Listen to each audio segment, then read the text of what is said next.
welcome back to Crit and Crit. I'm Scint. I'm Axion. And we are continuing our discussion of Harry Potter and the Chamber of Secrets with our playthrough of Final Fantasy V. Kind of following up on the past couple of videos we've done, we're still talking about power dynamics. This time we're looking at bullying because, well, it's going to keep coming up as long as we keep setting things in a school setting, or really any setting where you have people with grudges. So,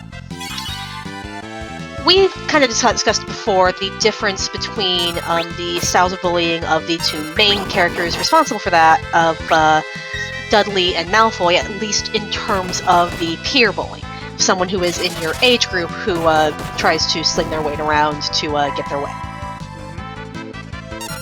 So we've also touched on a little bit in terms of how social class plays a role for both these characters. Dudley Dursley, as mentioned, the Dursleys seem to be pretty solidly middle class. Not particularly remarkable in any way, but they are clearly well off enough that Dudley is able to be given anything he has ever wanted except a personality. Unless you count just being generally cruel as personality. Some people do, I suppose. But, yeah. So, it continues with this book as well, with Dursleys being literally the worst guardians you could probably give someone in terms of Harry, just continuing to spoil Dudley as much as possible and just try to keep Harry unnoticed and out of sight as much as they actually can manage. You know what? I mean, it goes above and beyond that. They make it quite clear that the only reason they give Harry any respect whatsoever is because they fear him. When they find out he's not allowed to do magic outside of school, he loses all respect as a human being in their eyes. They immediately lock him in a room where he cannot escape. They keep him prisoner there. And when the Weasleys come to break him out, they are angry that he is escaping, as if he is a possession or prisoner to be held. Yeah, Dursleys are not going to win any parenting awards, and it's honestly my dearest hope that the neighbors heard, because their entire concern is, what will the neighbors think of our strange adoptee? And I really, really hope that the neighbors heard Vernon Dursley bellowing at the top of his lungs at 2 in the morning, because I do not understand how Vernon would be able to talk himself out of that the next day. You're going to be the crazy person forever now, Vernon. But, yeah.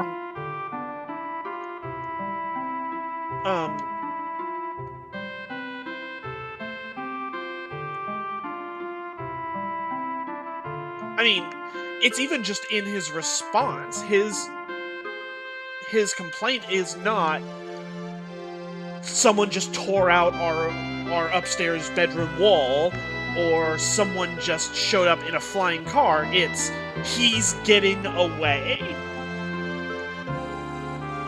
Yep, because the only thing that matters to the Dursleys is their reputation. And the fact that Harry is not, quote, normal means that he could ruin their reputation. It doesn't matter that he's their family, it doesn't matter that he is a person. He is something that impedes their ego, and they must keep him down, which is the root of a lot of bullying. The need to be in control of a situation, no matter what the cost. Yep. And this is what Dudley has learned on. So this is how Dudley behaves. It's all Dudley knows. Yep. Is that he has always seen his parents giving him whatever he wants, therefore he deserves whatever he wants, and he is therefore allowed to do whatever he needs to get that. And I don't imagine this is too different for Draco Malfoy, except that we have seen that Draco doesn't always get everything he wants. We see that his father is just as much of a bully as he is, except he takes it out on his son. And literally everybody. When I get around to leveling a bard, I'm going to be good to go. Yep. But so, yeah, really the only difference between the bullying styles of the Dursleys versus the Malfoys is that the Dursleys won't use it on Dudley, though Dudley will definitely use it on his parents. while Malfoy has no compulsions whatsoever about using his bullying tactics on Draco. Yeah, and I think it's just a case of you learn what your parents teach you. Dudley learned that all he has to do to get his way is make his parents upset. And they will do anything to make him stop being upset because he's their precious little angel. On the other hand, Lucius Malfoy wants the world a certain way, and if his son doesn't fit that, he will make snide remarks and make until his son complies. And that's what Draco learned, because Dudley will go up and punch you and shove you in a locker. Draco will have his lackeys do it, while he just sits back and makes snide remarks in Mystery Science Theater commentary. So he doesn't have to get his hands dirty. He has learned that he can have people to do that for him. Yep.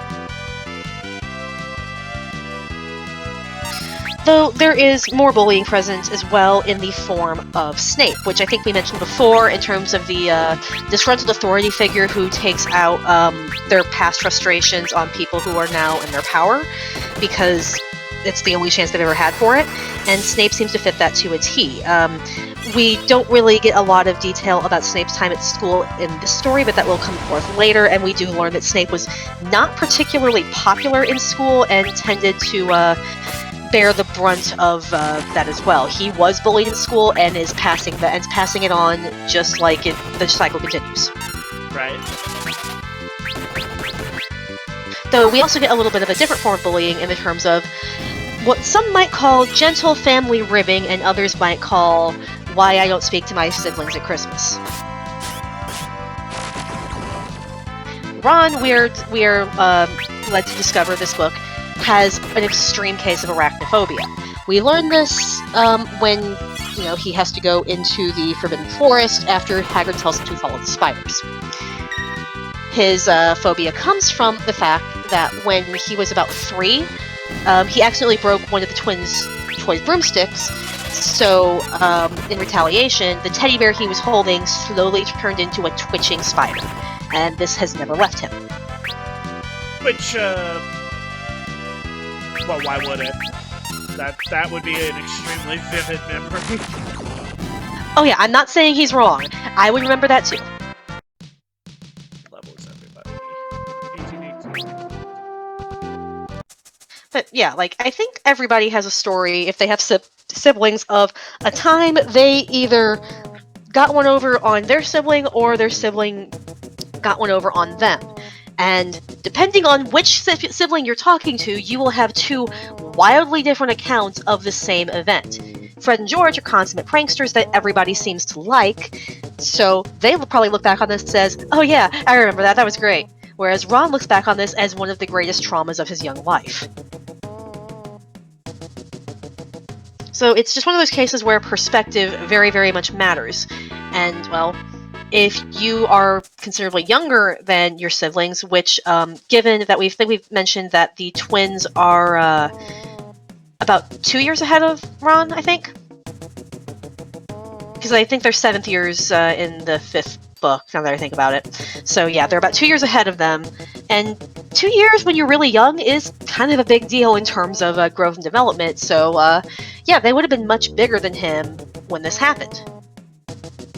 Though it honestly does, for me, raise the question of how they managed to specifically do that effect, or if it was just an accidental, oopsie, I have magic and the environment is reacting to me that Harry sometimes has going on. It's not entirely clear. Yeah, it's not clear at all, and I honestly don't know the answer. Oh, well. Though, given that the Weasleys are a purebred family with lots of magical activity, and Arthur Weasley is known for being somewhat cavalier with some of the rules. It would not surprise me if the brothers had learned a little magic ahead of schedule.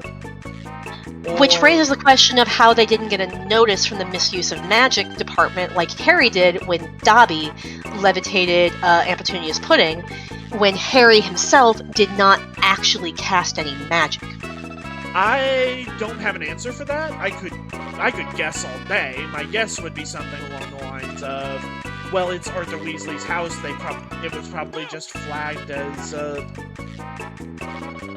his doing. I don't Possibly. know how to land. It could just be like wizard in proximity, yes, no, okay, you're the only wizard we know of in this vicinity, it must have been you. Which would probably be the easiest way I could think to fix that. The other explanation would be, oops, author didn't think it through. Which is probably the more accurate, realistic response. Oh, hey, town. Yeah, I don't know offhand, so like, either explanation is possible. But that does bring up the other figure I want to look at in terms of power dynamic for the moment, which is to say, Dobby. Yes, Dobby. Yeah, Dobby is the first instance we have of a house elf, which will come up more later in the series, but as far as power dynamics go with them, house elves effectively live in what Harry would view as slavery. I'm not sure how accurate that is considering their later portrayal in the series in terms of their culture, and I'm not sure if that's intentional or if that's a misfire, but we can get into that more when they become more prevalent. But yeah, Dobby is effectively a slave, as we later learn, to the Malfoys, is basically breaking rules by getting there to warn Harry that bad things are going to happen, and is basically forced to punish himself quite violently whenever he breaks one of those rules. Which nearly gets Harry in trouble on several occasions because Dobby doesn't understand the concept of volume and will just loudly shriek bad Dobby until he stops doing whatever is triggering that.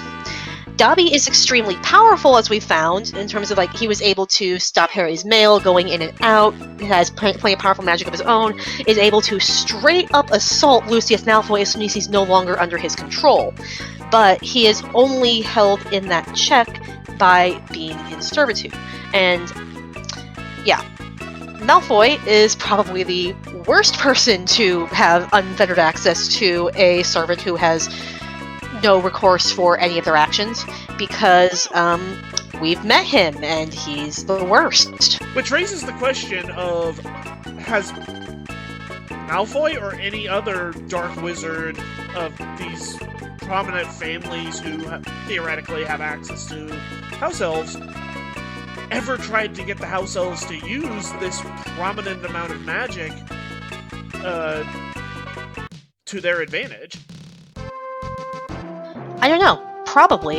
I think they mostly tend to take the roles of like secret keepers and just general menial laborers, but we'd have to look deeper into the series and they'll come up more later. I was about to say, I didn't know if there would actually be an answer. It was just something I was curious about. I don't know either. Not offhand.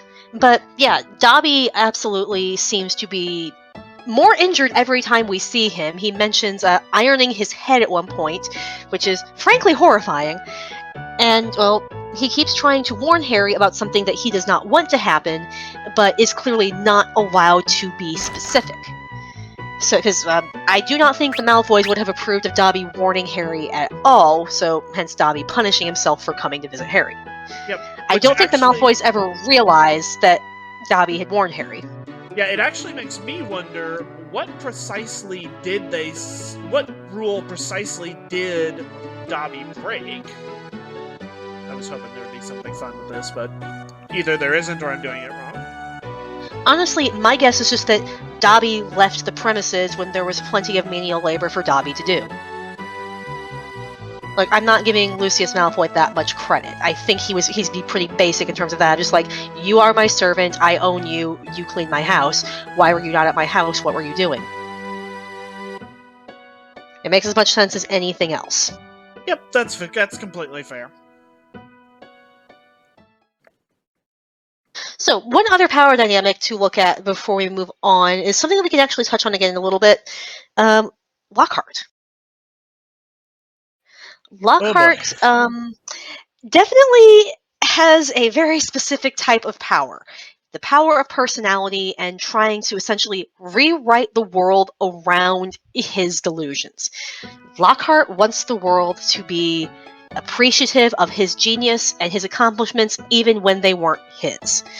And he absolutely tries to Eddie Haskell charm offensive his way through everything.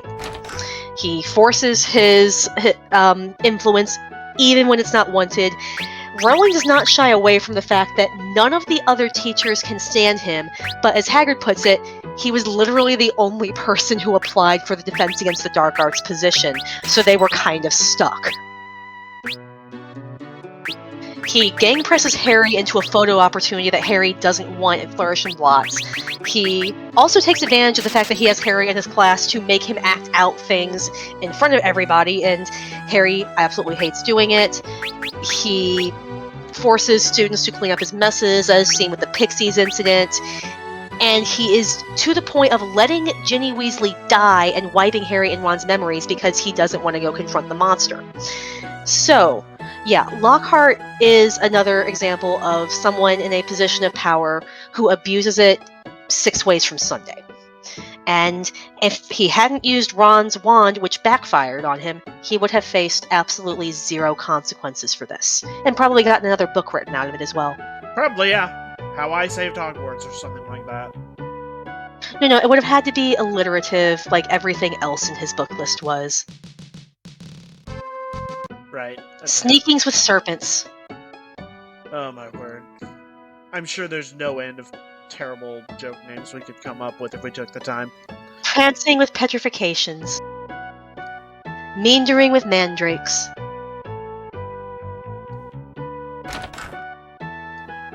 Would you like to end the video before I keep doing this? No. Unless we're out of subjects to talk about. Can you think of anything else to add?